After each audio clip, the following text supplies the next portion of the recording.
Hey, how's it going, guys? And welcome to episode 2 of Power of Meditation. Why meditate? Why meditate? That seems to be the question that everybody's asking themselves because they don't really understand the benefits behind it. Now, in this episode, I'm just going to go over the 5 big points, right? There's a lot of research coming out pretty much monthly nowadays in regards to the benefits of meditation, but I'm going to focus on the top 5 benefits, the really, really big life-changing ones. I'm talking about going from this tangent to over here, right? It's big. So I'll start with number 5. The first one is that it lowers your stress and it diminishes your stress response, right? So I think last week in the last video I said that meditation isn't necessarily relaxation and isn't necessarily stress relief, but it is a very, very valuable secondary effect of meditation. Now, when you get stressed, there's certain parts of your brain that activate, but not only that, there's a subsequent response in the body, because essentially stress is the fight or flight response, right? Your muscles get tense, you have that adrenaline, the cortisol comes out, and you're highly strung, right? Which is good if you're trying to escape a predator, but it's not good if you're just going from A to B, going from work to your house and just being stressed, right?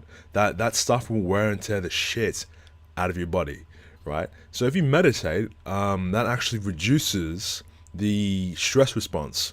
There's actually been some studies done, and lots of monks, they don't even react to startles or frights, like a big bang or a sound. They just sort of look at it and observe it, and it doesn't startle them. It doesn't even trigger the stress response that we usually think of. But on the flip side, conversely, being happier, being non-stressed and being in a more fluid state, that bolsters your immune system, reduces your blood pressure, so your cholesterol levels. And there was also another study that I'll see if I can find it. I'll link it in the description box, about how experienced meditators actually had more disease-fighting genes, right? So in a way, it's like epigenetics. They were essentially repurposing or rewiring their genetic code through experience, which is amazing, right? So you're going from somebody who is very susceptible to cancer, diabetes, obesity, so on and so forth, to an extremely healthy, extremely what's the word I'm looking for? Like a well-oiled engine. You're just working really, really well, mentally and physically. Number 4, introspection and self-awareness. Now, I don't know if I'm sort of making assumptions, but I feel that most people sort of they underestimate the power of introspection and self-awareness. Now, this point here is going to play into another point, the really big one. But being able to introspect and be self-aware, which is cultivated by meditation, right? Meditation cultivates mindfulness, and then you can be mindful of your own mental states, right? So I'll give you an example that this monk told me about. Oh, sorry, a Buddhist nun. She told me about how she'd drive, and driving is one of the things where we get super angry. People cut us off, and we're like, yeah, flip them the bird, right? Because they're idiots. And really what that is, it's just the animal brain, right? So we've got 2 parts of the brain. We've got the animal sort of baser brain, which is just combative, primal, and so on and so forth. And then we've got like the thinking brain on top of that. So a lot of our anger and a lot of like the knee-jerk reactions that we have are a result of the animal brain. And once you meditate enough, you can take a step back and you can watch this anger arise, but you don't have to act upon it. It just bubbles back down. It's not that you're suppressing it, it's there. It just bubbles up. And you see, okay, I'm feeling angry now. But you don't have to start yelling and start banging the steering wheel and flipping the bird and, having your blood pressure go up, because you've sort of looked inward and gone, So that's why that anger is there. That's why I'm angry if it's just road rage. Or say some people might fail an exam. You go, okay, so I was depressed because I failed my exam, right? So you're totally self-aware. You're aware of everything that's sort of playing in your mind, right? The mind likes to, the mind likes to trick us. And there's an animal brain that has that knee-jerk reaction, and sometimes we just get towed along with it. It's just like, I'm angry, angry, angry, and then it's sort of like a loop in your brain, like a feedback loop, is just amplifying this anger. But if you meditate, you can go, I don't really want to be angry right now. It's not fruitful. It's not going to be conducive to anything positive. So, yeah, I'm not going to do anything. And that, I think, is out of the five, probably one of the biggest ones, if not the biggest one. So yeah, next point. Number 3, focus and perception. Now, anecdotally, a lot of people, including myself, talk about the increased focus and increased, somebody's messaged me, the increased focus and the better perception that they have as a result of meditation. Now, with me, the results have been, huge, right? Imagine you're stressed, right? And you're just running around like a headless chicken all day, and you're running from A to B, getting all these errands done, and you think, I've got all this paperwork and everything. You miss a lot of things going on. A lot of things. Imagine that is life in 240p, like video quality. Like, go down to the little gear icon in this video and click it and switch this video to 240p, right? Imagine your life is like that. Now, once I meditated for about, it's been months now, almost a year now, year and a half, about 13 months, right? It's like everything's in about 1080p, high quality, everything's crisp, right? When you hear a sound, it's a sound. Now, I'll give you an example. You're studying in a library, and there's loud kids behind you, and they're sort of carrying on, playing, messing around, being loud. Say you're stressed. The first thing you do is be like, geez, those kids are so annoying, blah, blah, blah, blah, blah. And you'd be focused on the kids, right? But when you meditate, you still hear it, it's still there, but it's just noise. It's just noise. And this, again, will play into depression and anxiety, because part of anxiety is you look at something, you're, wow, that's horrible, I can't do that. But when you cut through that, sort of veil, that sort of illusion of what anxiety is, you just act because you know exactly what you're facing, right? So if it's social anxiety, one social anxiety could be, oh God, am I gonna say something stupid? Am I going to, trip over my words, blah, blah, blah, blah, blah. This person's really scary. This crowd is scary. With meditation, you just go, okay, they're just people. And if I trip over my words, that happens, right? That's fine. So it's like you've cut through all the bullshit with a knife. You can just see things as they are, and it's awesome. It's really, really, really good. So yeah, next points. Number 3.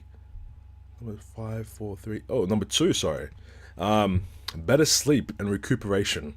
Now, if you remember the first point, well, technically the 5th point if I'm going backwards, I talked about the stress response and how when you get stressed, you start producing and releasing cortisol, right? And you sort of, your body's metabolism is very, very complicated. It's lots of things going from here to that and everything. So, not that I'm a scientist or anything, but if you are keeping the body in a more relaxed, fluid state, it's more reactive and it's better at recovering, right? You don't have cortisol blasting you. And if you guys lift, if you guys are training or anything, you know that cortisol is catabolic, right? It's like the opposing hormone to insulin, I believe, the antagonist hormone. and insulin's what shunts nutrients into the tissue. And I probably butchered the concept. Somebody can correct me, but yeah. So just not having as much stress allows you to rest better and allows you to recuperate far better. For instance, the last video I did, what was that? The egg timer video. I had slept 5 hours when I did that video. I did that in the morning just after I woke up. Now, I had a bit of a stuffed nose, but besides from that, I felt great. And I might have taken maybe a 1 hour nap after that, later in the day. But besides from that, I can reduce my sleep as well, because I'm just resting so well. And there's no sort of bodily tension or hormonal release, which is just stressing and taxing my body. Like I said, there's going to be wear and tear with constant stress. So if you can reduce that, you're resting really well. It's awesome. Keep on it. Now, the last point. This is the big one to me. It's this and sort of stress, which are the big ones. Meditation has a potential to absolutely shatter your depression. Now, I'm not going to make any guarantees, because I'm not going to say, okay, if you meditate, you're going to cure your depression and anxiety for sure. I don't know what your case is. I don't know what your situation is. So I've got no idea. So I'm not going to say that. But with myself, I'll give you a bit of background. I was diagnosed with depression and anxiety in 2010, but I suffered from it probably 2 or 3 years prior to that. So around 6 or 7 years, and it was a saga, and I tried a lot of things, this and that, but I found that they didn't really work, and they were very temporary fixes to a much deeper problem. And I found that with meditation, again, like the introspection and self-awareness, when I found myself getting depressed or getting anxious, I could be mindful and go, just center myself, just bring myself, stop mulling over the past and stop worrying about the future. I know that sounds like kind of silly, like you just do it, just stop worrying about it. But once you're mindful, you can center yourself, and it becomes just like as if you'd stop doing some bodily action. You could just control it and just sort of bring it back to the center and not worry about depression or an anxiety that's plaguing you. The problem is that when you start meditation practice, honestly, you probably see zero benefit, right? It's not like an antidepressant, right? An antidepressant, you take it for 6 to 8 weeks, and you will feel something. Whether that something is good or bad, it doesn't matter.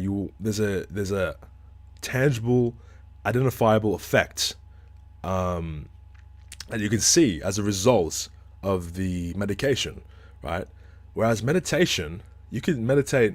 Okay, you will see effects over time, but you can meditate 6 to 8 weeks and you might not notice anything. There'll be subtle changes in the way you think, but you might not notice them. Maybe because you're not mindful enough, right? That could be part of it. But it's not transactional. It's not, okay, I do this and I get happiness, or I do this and I get a really nice fuzzy feeling, or I do this and it cures my depression. It doesn't work like that, right? You do it and it's cultivating a mindset that sort of that transcends something that's antidepressive. That's just sort of like, okay, serotonin, dopamine, norepinephrine, right? Makes you feel good. But this is a whole perception of what you're doing, right? It's from the ground up. It's not sort of fixing some surface level issue like a serotonin deficiency or whatever they think depression is. Oh shit, there's a spider there. Wow. I'll deal with that in a sec. Yeah, a serotonin deficiency or anything. It's cultivating a mindset. So I can have a really shitty meditation session, right? And think, oh, I didn't get the warm fuzzy feeling, right? But it's not about that. It's not about necessarily even feeling good after meditation. I hope you wouldn't feel bad, but it's not always about feeling good. You might have crappy meditation sessions, but it's about keeping consistent. It's about the process of meditation, not each individual version or each individual instance of you meditating and then getting a warm fuzzy feeling, right? So I'll quickly wrap this up and I'll maybe get that spider out of my room. And then, yeah, that's all. Awesome. I've wrapped it up. Take care, guys, and happy meditating.